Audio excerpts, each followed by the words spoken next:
అవసరం లేదు. నో పేదల సేవలో కార్యక్రమానికి విచ్చేసినటువంటి మన ప్రియతమ నాయకులు, మన ఆశాజ్యోతి, నిరుపేద కుటుంబాలకి భగవంతులు, ఆంధ్రప్రదేశ్ నిర్మాణానికి, ఆంధ్రప్రదేశ్ యువతకు భవిష్యత్తును కల్పిస్తూ గడిచిన 30 సంవత్సరాలుగా ఆయన చేసినటువంటి ప్రయత్నంలో ఎంతో పెను మార్పులు తీసుకొచ్చినటువంటి మన ముఖ్యమంత్రి వర్యులు శ్రీ నారా చంద్రబాబు నాయుడు గారికి పాదాభివందనం చేసుకుంటూ స్వాగతం పలుకుతూ మనందరం కూడా హర్షాలతో వర్తించాలని కోరుకుంటున్నాను.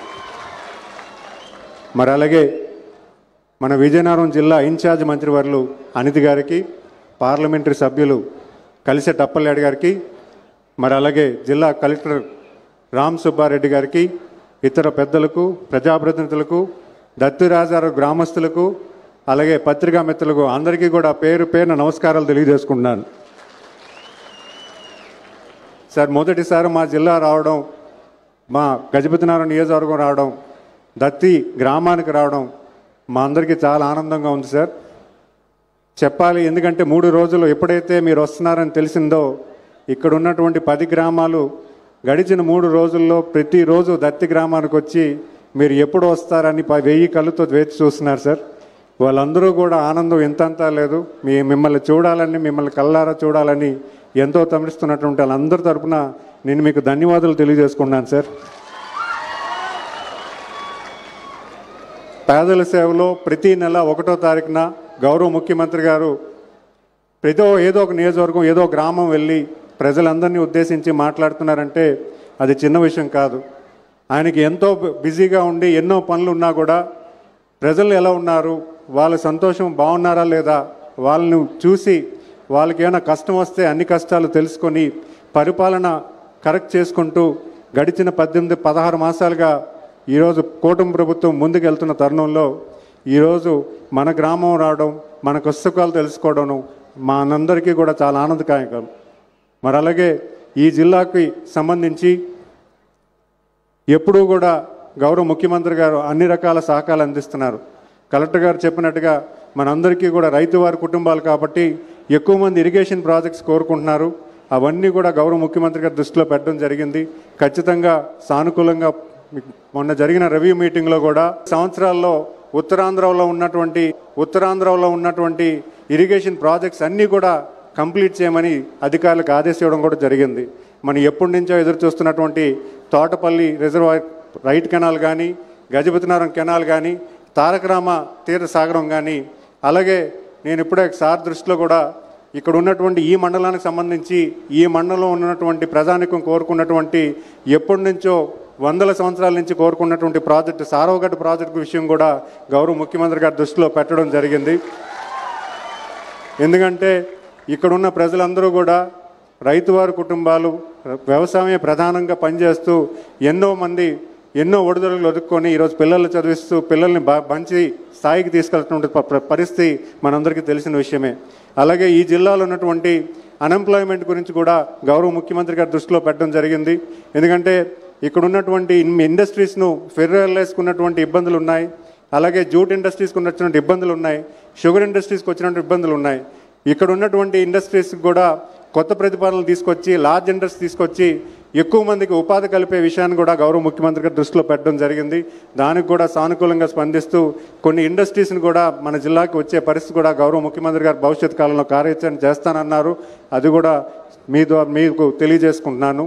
మరి అంతేకాకుండా ఈరోజు ముఖ్యంగా మనం చెప్పుకోవాల్సిన విషయం, గౌరవ ముఖ్యమంత్రి గారు ఆయన ఎప్పుడూ కూడా ఆయన పరిపాలనలో 30 సంవత్సరాలుగా నిరుపేద కుటుంబాలని ఎలాగ పైకి తీసుకురావాలి, చదువుకున్న వాళ్ళని ఎలాగ పెంచాలి, చదువుకునే వాళ్ళకి అవకాశాలు ఎలా కల్పించాలి అనే ప్రాతినిధ్యంతో 30 సంవత్సరాలు ఆయన పరిపాలన ఉన్నప్పుడు లేనప్పుడు ఎప్పుడు కూడా ప్రజల గురించి ఆలోచించి పనిచేస్తున్నటువంటి వ్యక్తి ఈరోజు మనందరికీ కూడా ఒక దిక్సూచి ఎన్నో విషయాలు మనకు చెప్తారు.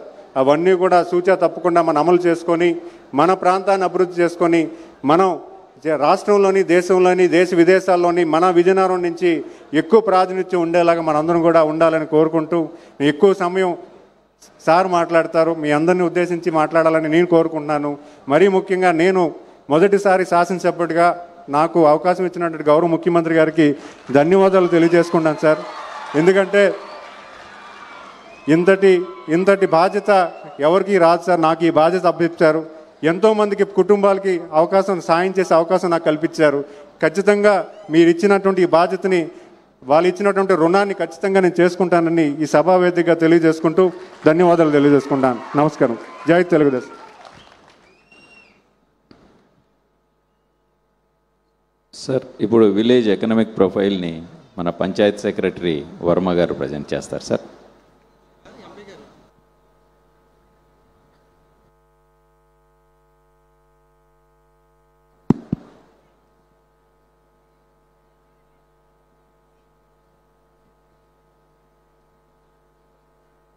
సార్ నమస్తే సార్. ఈ ప్రజావేదికకి మా దత్తి గ్రామంకు విచ్చేసినటువంటి గౌరవ రాష్ట్ర ముఖ్యమంత్రి గారికి, అలాగే ఇన్ఛార్జ్ మంత్రివర్యులు గారికి, అలాగే ఈ నియోజకవర్గ శాసనసభ్యులు మరియు రాష్ట్ర మంత్రివర్యులు గారికి, అలాగే మా విజయనగరం పార్లమెంట్ సభ్యులైన వారికి, ఇక్కడికి విచ్చేసినటువంటి ప్రజాప్రతినిధులకు, అలాగే ఈ గ్రామానికి విచ్చేసిన పత్రికా సోదరులకు అందరికీ నా యొక్క నమస్కారములు.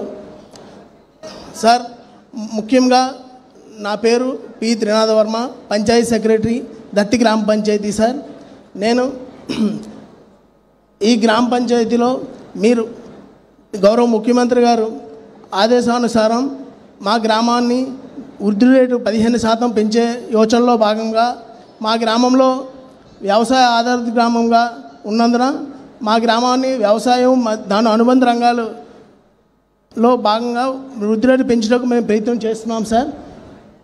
సార్, ముఖ్యంగా దత్తి గ్రామం వ్యవసాయ ఆధారం మీద ఉన్న గ్రామం సార్. మా దత్తి గ్రామంలో 1039 హెక్టార్ల భూమి ఉన్నది సార్. అందులో 669 హెక్టార్ల భూమి వ్యవసాయ సాగు కలదు సార్. అందులో కేవలం 632 ఎకరాలే సాగులో ఉన్నది సార్. ఇక్కడ ముఖ్యంగా వరి పంట ఎక్కువగా సాగు చేస్తున్నారు సార్. వరి పంట కేవలం ఒక ఎకరానికి 20 క్వింటాల వరకే వస్తుంది సార్. దానివల్ల వచ్చే ఆదాయం 40,000 వరకు వస్తుంది సార్. సాగు చేయడానికి 20,000 రూపాయల వరకు ఖర్చు అవుతుంది సార్.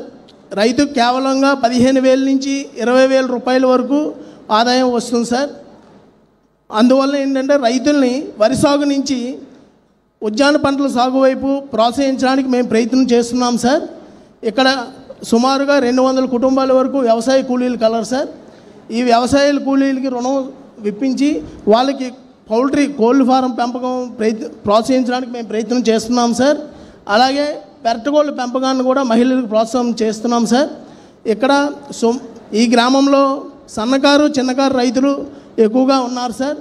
వాళ్ళకి రుణ సదుపాయం కల్పించి పశుపోషణ, గొర్రెలు మేకలు ప్రోత్సాహం చేద్దామనేసి అనుకుంటున్నాం సార్. తద్వారా వాళ్ళకి ఉన్న చిన్న కమ్మతాల్లో పచ్చగడ్డి వేసుకొని వాళ్ళు పశుపోషణ చేసుకోవడానికి ప్రయత్నం చేస్తున్నారు సార్. పాలు 400 లీటర్స్ వరకు